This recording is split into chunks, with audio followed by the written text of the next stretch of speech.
Surat mayor દ્વારા વિપક્ષના સવાલોના જવાબનું આપીને ઉલટું પોલીસ બોલાવીને ટીંગાટોળી કરીને વિપક્ષના નેતાઓની અટકાયત કરાવી।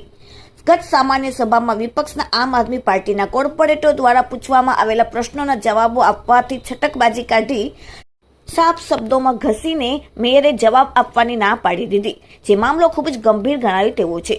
આ મુદ્દે આમ આદમી પાર્ટીના કોર્પોરેટરો અને પદ અધિકારીઓ મેયરને રજૂઆત કરવા અને સવાલોના જવાબ માંગ્યા હતા, પરંતુ રાબેતા મુજબ મેયરે અડધો કલાક જેટલો સમય વિપક્ષના કોર્પોરેટરોને તેમની ચેમ્બરની બહાર રાહ જોડાવી હતી।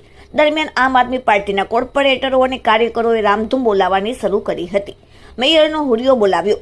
દરમિયાન મેયરના આદેશથી પોલીસ સ્ટાફ પાલિકામાં આવી ગયા અને અમાનવીય રીતે 100 કોર્પોરેટરો અને પદ અધિકારીઓને ટીંગાટોળી કરી ઉચકીને લઈને ડિટેન કર્યા। ડિટેન થયેલા કોર્પોરેટરોમાં વિપક્ષ નેતા પાયલ સાકરિયા, ઉપનેતા મહેશભાઈ અડગર, વિપક્ષ દંડક રચનાબેન હિરપરા, કોર્પોરેટરો વિપુલ સુહાગિયા સહિત લોકસભા ઇન્ચાર્જ રજનીકાંત વાઘાણી અન્ય કાર્યકરો હતા।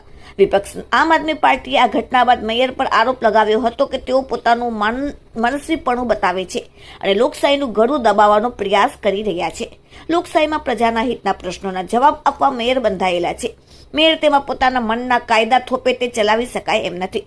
સામાન્ય સભામાં કોર્પોરેટરોને સવાલો પૂછવાનો બીપીએમસી એક્ટ મુજબનો હક છે અને આ હક પર તરાપ મારીને લોકશાહી પર મેયર સીધો હુમલો કરી રહ્યા છે અને પોતાને કાયદાથી પણ ઉપર સમજી રહ્યા છે।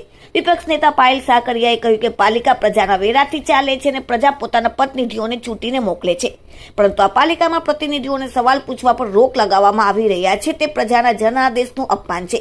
મેયર લોકશાહી વિરુદ્ધ આવું કૃત્ય કરીને પાલિકામાં થતો ભ્રષ્ટાચાર જનતા કે મીડિયા સમક્ષ ના આવી શકે અને વધુમાં વધુ ભ્રષ્ટાચાર થઈ શકે તે માટે આયોજન કરી રહ્યા છે।